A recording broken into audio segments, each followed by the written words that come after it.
Bonjour à toutes et à tous, on m'appelle Steven, et donc une vidéo un petit peu particulière aujourd'hui puisque je vais changer plusieurs fois de vêtements, etc. J'ai décidé donc de tourner des critiques saison en saison de Rebels et de vous concentrer tout ça pour que vous ayez en fait mon avis sur l'évolution des personnages en temps réel. Et en vrai, j'aime plutôt bien, vraiment. Et c'était très mal parti, parce que très honnêtement, ça fait 4 ans qu'on a une chaîne YouTube, et ça fait 4 ans que, évidemment, les fans de Star Wars me disent « Steven, faut absolument que tu regardes Clone Wars, faut absolument que tu regardes Rebels, c'est limite les meilleures choses qui ont jamais été faites dans Star Wars, etc. » Et j'ai beaucoup de mal avec le genre animé de base. C'est pour ça que je traîne beaucoup des pieds pour aller voir des projets d'animation généralement. Et Clone Wars, je lui ai donné sa chance. J'ai commencé à regarder voilà, sur Disney+, en ouvrant Disney+, en regardant d'épisode en épisode. J'ai vu que bon, ça me plaisait pas trop. Ensuite, on m'a envoyé des guides de visionnage pour passer un peu les épisodes fillers. Et même avec ça, vraiment, je n'ai jamais accroché à Clone Wars. Alors cependant, j'ai vu quand même les 4 ou 5 derniers épisodes de Clone Wars. Voilà, on m'a dit ça se regarde comme un film, etc. Et effectivement, c'était incroyable visuellement. T'as pas du tout l'impression d'être dans un truc d'animation. Et je pense que je regarderai au moins la dernière saison une fois que j'aurai fini Rebels. Pour être à jour tout simplement. Peut-être même que ça me donnera envie de regarder le reste des saisons, on ne sait pas. Mais en fait, pourquoi je vous explique tout ça, c'est que Clone Wars, j'ai eu beaucoup de mal. Je sais pas pourquoi, je sais pas si c'est le style graphique, si c'est le fait que ça reprenne des personnages qu'on connaît déjà des films, Anakin, Obi-Wan, etc. Avec Rebels, en fait, j'arrive devant un épisode 1, et en fait, je me dis, j'ai pas besoin d'avoir 600 000 rêves dans ma tête, tu vois, c'est simple, voilà.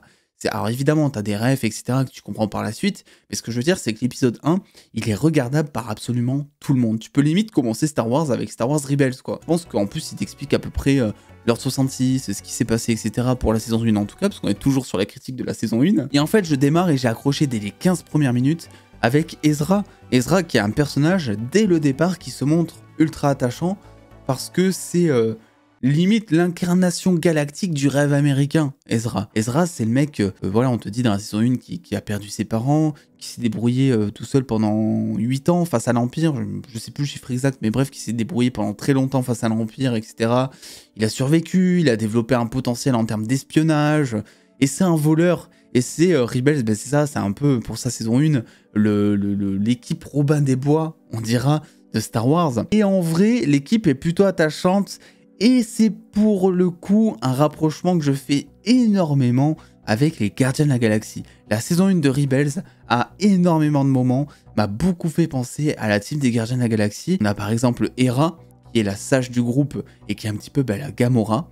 On a Zeb, qui est lui le Drax, un petit peu bourrin avec des petits éléments humoristiques. On a Chopper, qui lui, en fait, c'est Groot, tout simplement. C'est un petit peu la mascotte qui est attachante et qui va aider la team à certains moments. On a Ezra, que lui, je vais dire, voilà, c'est peut-être Star-Lord, hein, c'est-à-dire le mec qui est parti pour être un loser dans la vie, mais qui va s'élever. Et il n'y a que pour Sabine qui est un personnage peut-être un peu plus à part entière, je pourrais pas non plus la comparer à Mantis dans Les Gardiens, ce serait un petit peu forcé pour le coup, mais vous voyez ce que je veux dire, c'est vraiment ce côté, en plus tu es dans un vaisseau, tu vas de planète en planète, tu voles l'Empire, c'est exactement ce que fait Les Gardiens, même si eux c'est pas vraiment dans un but de bienveillance qu'ils font ça, mais plus dans un but d'égoïsme on dira au départ, mais en tout cas j'ai trouvé vachement ce rapprochement avec Les Gardiens. Alors pour le coup j'ai un petit peu du mal avec le personnage de Kanan, qui te présente comme un maître Jedi, chevalier Jedi, enfin bref, c'est un Jedi tout simplement.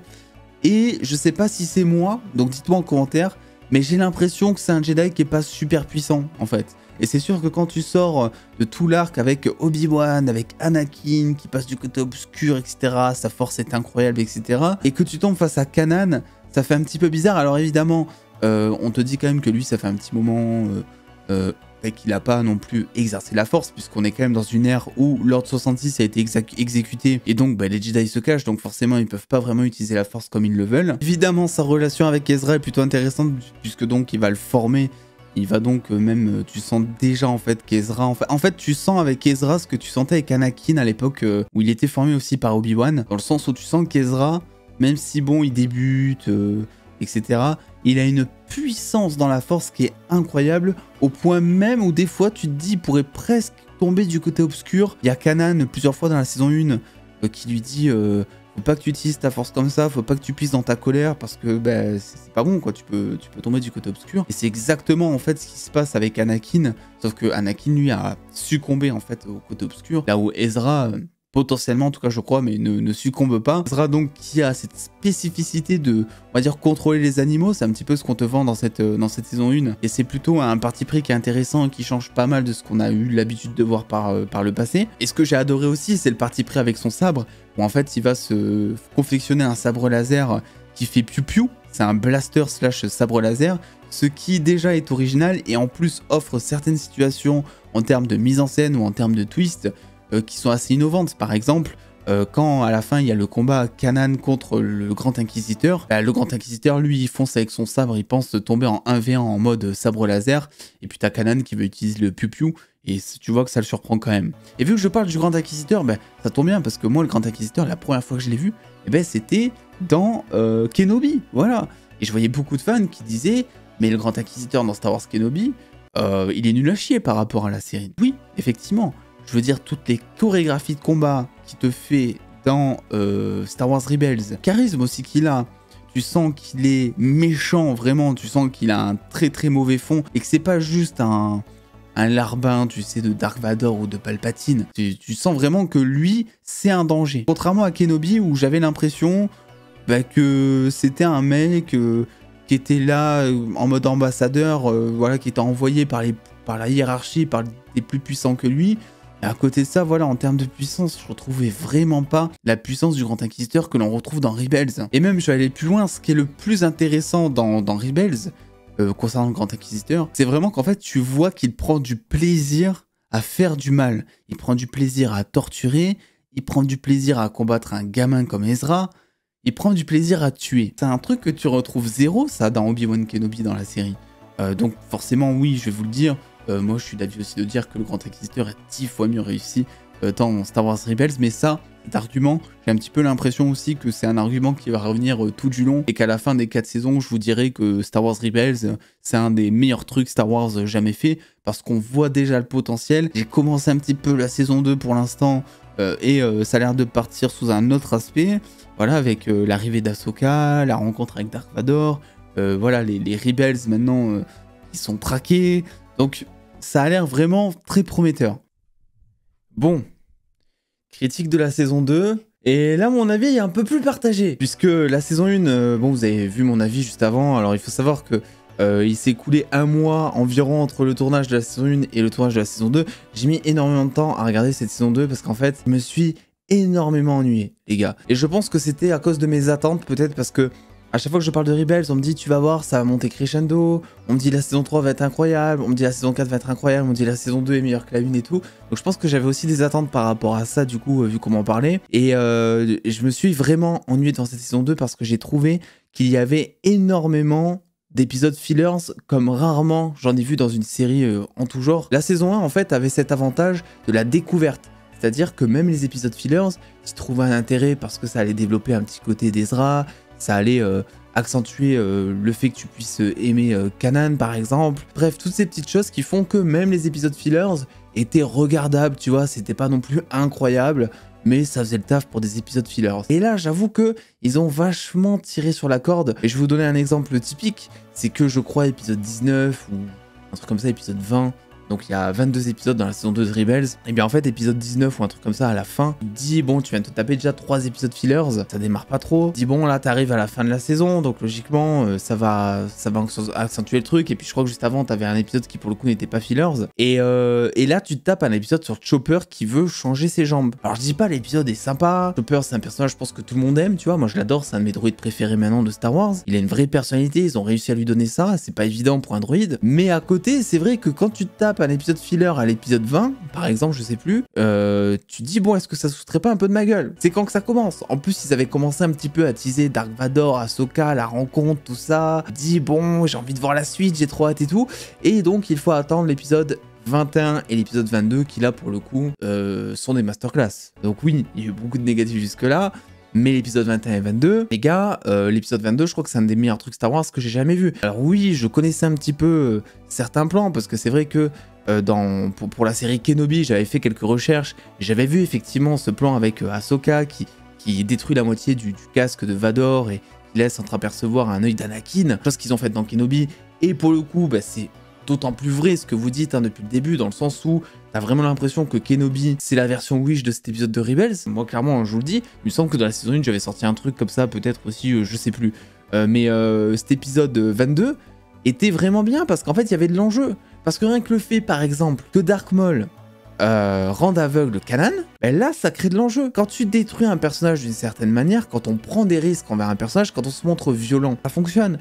C'est pour ça que, voilà, quand je reproche à certains projets du MCU ou quoi de pas être assez violent juste dans sa mise en scène, c'est pas juste je veux voir du sang, des trucs comme ça. C'est qu'en fait, la violence crée des enjeux. Et là, Kanan, ça va le rendre, moi je pense, ultra charismatique. En saison 1, j'avais beaucoup de mal avec lui, je vous disais justement que c'est un personnage, j'arrivais pas vraiment à dénuer en fait la puissance, quoi, à côté d'un Obi-Wan ou d'un truc comme ça, voilà, je me disais, mais Kanan en fait, on dirait presque un apprenti qui a pas eu le temps de terminer sa formation. Et là, tu dois affronter Dark Maul, t'as du Dark Vador à un moment qui rentre dans la même zone que lui. En plus, il commence à avoir de la barbe et tout en début de saison 3, parce que du coup, j'ai commencé un petit peu à regarder le début de la saison 3, j'ai regardé 2 épisodes, je crois. Là, ça en jette. Là, c'est incroyable. Et puis en plus, il va se former, c'est-à-dire qu'il va devenir ultra puissant, de la même manière que Yoda, qui de base, physiquement, tu le vois, tu te dis, c'est qui cet être, tu vois, c'est qui, quel est ce cadavre, tu vois, tu te dis ça, si tu connais pas Yoda, tu te dis, qu'est-ce qu'il va faire, lui, je le défonce, tu vois. Et je pense que Kanan,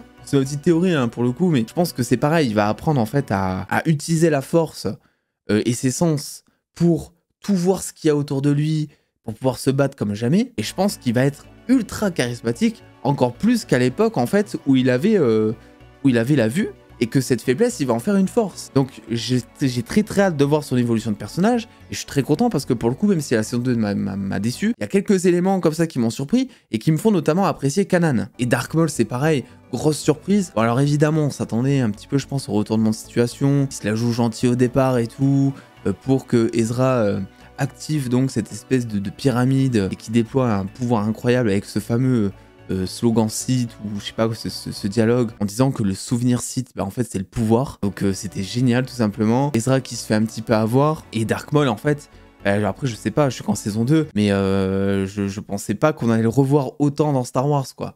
C'est-à-dire que déjà en live action bon il a pas duré très longtemps hein, de base, tu le revois ensuite dans Rebels. Le noir je sais plus si on le revoit, je sais qu'on voit son peuple, enfin son peuple, sa race. Je sais plus si on revoit Dark Maul, je ne sais plus. Ça c'est pareil, il faut que Clone Wars je lui mette aussi, sérieusement en tout cas. Est-ce que Dark Maul, il y a une possibilité pour qu'il puisse revenir en live action, tu vois? Et en fait, Rebels, c'est quand même une bonne surprise, une grosse surprise. Je veux dire, quand t'as cette attente, qu'on te crée en début de saison, en te mettant Ahsoka, en te mettant qu'elle commence à ressentir des choses grâce à la force, à reconnaître potentiellement l'aura d'Anakin, ce Dark Vador, tu sais, mais qu'elle veut pas trop y croire. Parce qu'elle se dit, non mais Anakin...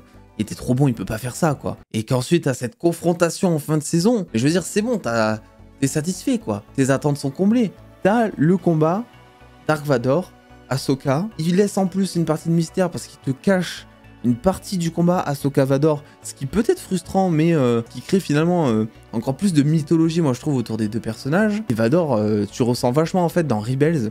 Moi, je trouve, contrairement au film, je trouve que dans Rebels, on ressent beaucoup plus le fait que Vador est une nouvelle identité d'Anakin. Alors que dans les films, moi j'avais plus l'impression que Anakin existait toujours, et il existait toujours, on l'a vu à la fin, mais que en gros il essayait toujours encore et encore de se convaincre que c'était plus Anakin et tout. Et là vraiment, quand il te dit Vador dans la saison 2, et tu es Anakin, il était faible et tout, on te le dit plusieurs fois, je crois que tu l'entends plusieurs fois ça, tu y crois à fond quoi, tu te dis bah en fait il n'existe plus Anakin, il te fait des trucs, genre à un moment il te balance Ahsoka dans le vide, Ahsoka pourrait être morte et tu vois Vador qui s'en balèque totalement quoi, alors que c'est de base Anakin, de base Ahsoka c'était la protégée d'Anakin, il était de ouf et tout quoi. Là où tu vois l'évolution et tu ressens vachement plus le côté iconisé de Vador aussi parce qu'il y a des plans qui sont incroyables. Il y a aussi un truc qui est réussi dans cette saison, c'est le lien familial qui est créé avec toute la bande donc d'Ezra, d'Hera, etc.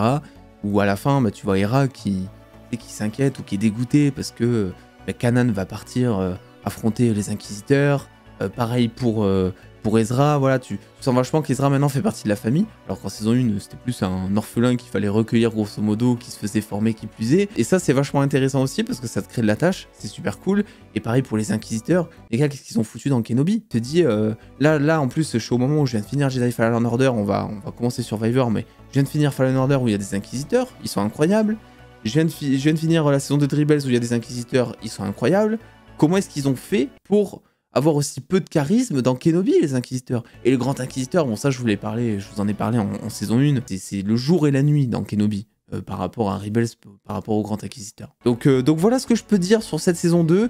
Grosso modo quand même ce que je dégage de cette saison 2, parce que c'est vrai que je parle de manière très positive là, mais ça m'a quand même marqué ces derniers épisodes. Beaucoup trop d'épisodes filler, je me suis énormément ennuyé. Il y a des soirées en fait où j'arrivais même pas à tenir plus d'un épisode, je m'endormais devant. T'as plus l'aspect découverte en fait, parce que ça y est, Ezra, bon, il était en pleine formation, il commence à step up, il contrôle les animaux. Pareil pour les secrets qui sont gardés par rapport à ses parents en fait, sont-ils vivants, sont-ils morts, on te dit qu'ils sont morts, mais bon, je suis persuadé qu'ils sont vivants, on verra si je me trompe, là ce n'est que théorie aussi, on verra dans les prochaines saisons. C'est vrai, beaucoup trop d'épisodes filler, plus je pense qu'en saison 1, peut-être que c'est moi qui l'ai ressenti comme ça, je ne sais pas, mais j'ai eu l'impression qu'il y avait beaucoup plus de fillers, parce qu'en fait les épisodes principaux, ensuite les épisodes qui servaient principalement l'histoire, au début pendant une très très grosse moitié, et surtout des épisodes de développement de personnages, un épisode centré sur Hera notamment, un épisode centré sur Zeb, où tu apprends un petit peu ses origines, où tu vas un petit peu en dessous de sa carapace. C'est intéressant, mais c'est pas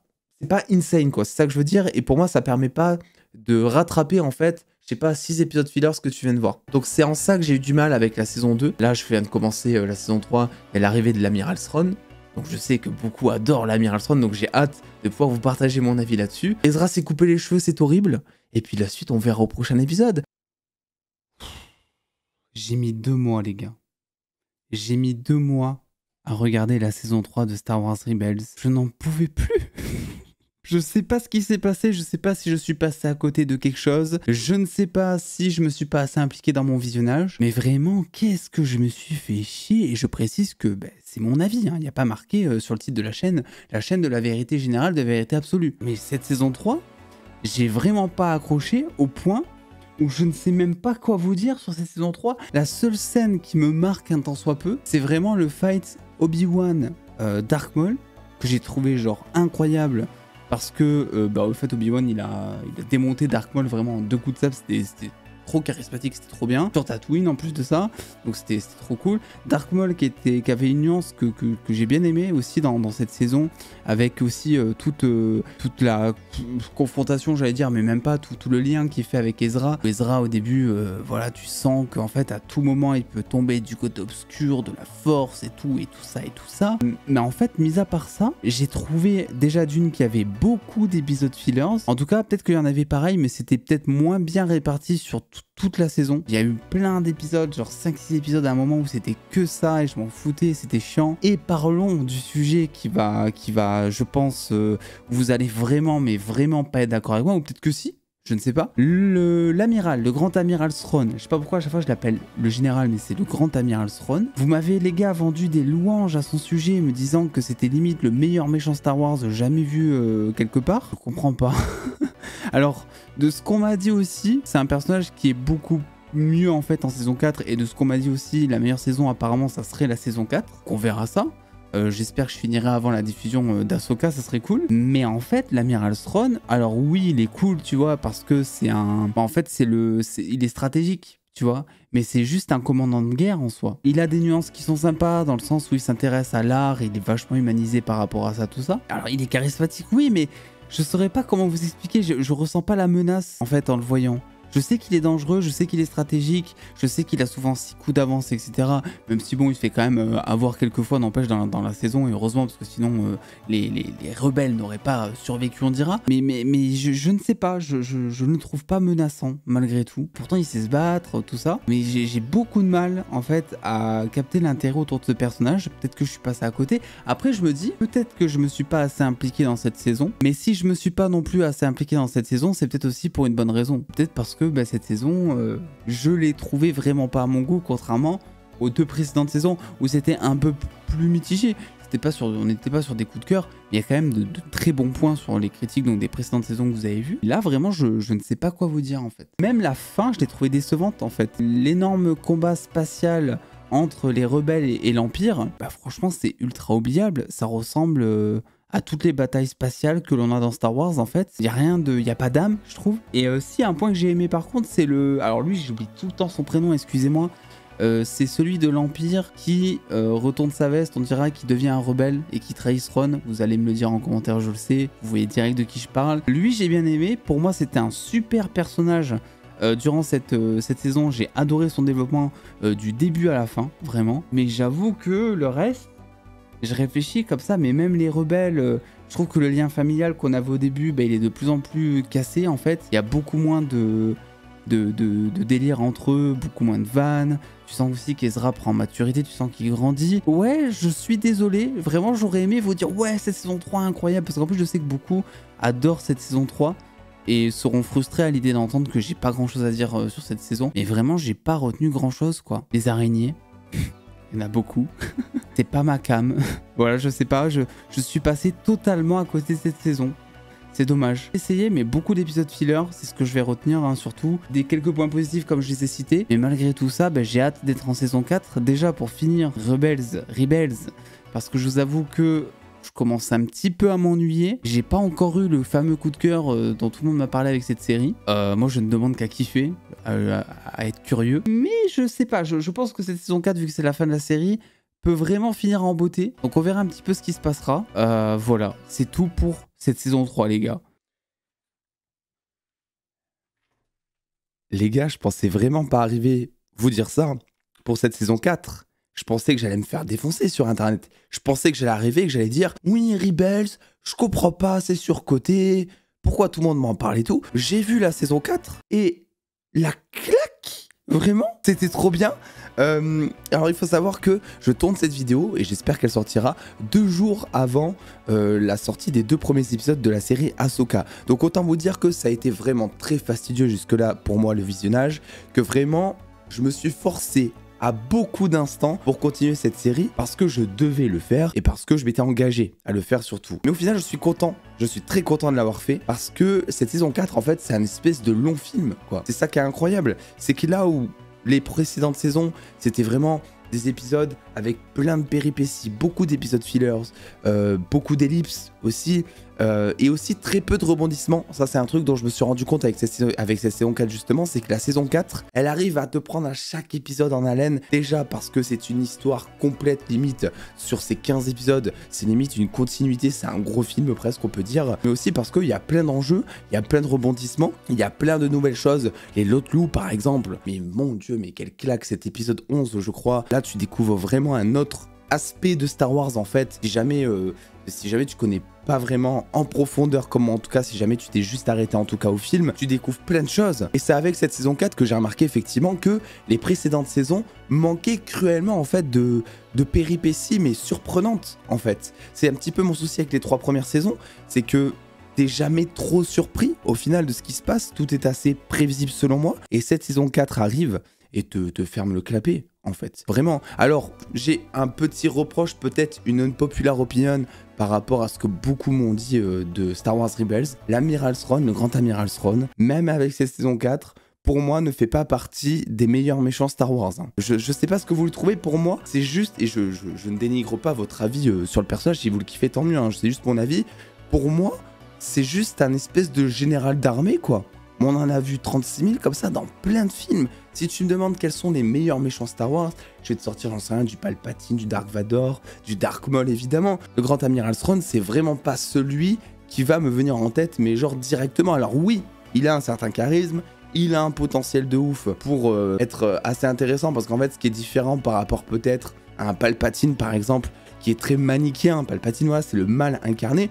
Le grand amiral Thrawn, tu sens que, en fait, t'arrives presque un petit peu à compatir avec lui. Tu vois, vu qu'il s'intéresse à l'art, etc., il y a plein de choses où tu remarques qu'il est curieux. Donc, en fait, il arrive à être humanisé correctement. À côté de ça, c'est vrai qu'en termes de danger, d'enjeu, bon, je trouve pas que ce soit un des méchants les plus marquants, en tout cas, de tout ce que j'ai vu concernant Star Wars. Alors, parlons de cet épisode 11, encore une fois, parce que moi, il m'a vraiment mis une claque. La mort de Kanan. Bon, selon moi, qui arrive un peu trop tard dans la série, c'est-à-dire que là on a passé limite avant ça 2 saisons avec un Kanan qui servait pas à grand chose au final, parce que on avait totalement mis de côté sa relation amoureuse, on avait totalement mis de côté, ou presque, sa relation avec Ezra parce qu'il était plus ou moins déjà formé, etc. Et donc là on démarre cette saison et on te remet la relation amoureuse de Kanan, on te remet tout on va dire, tout développement autour de la force autour de lui. Et en fait, dès les premiers épisodes, tu sens que ça y est, il va y passer. Et c'est vrai que me concernant, je me posais aussi certaines questions, dû à son absence, notamment dans le trailer d'Ahsoka.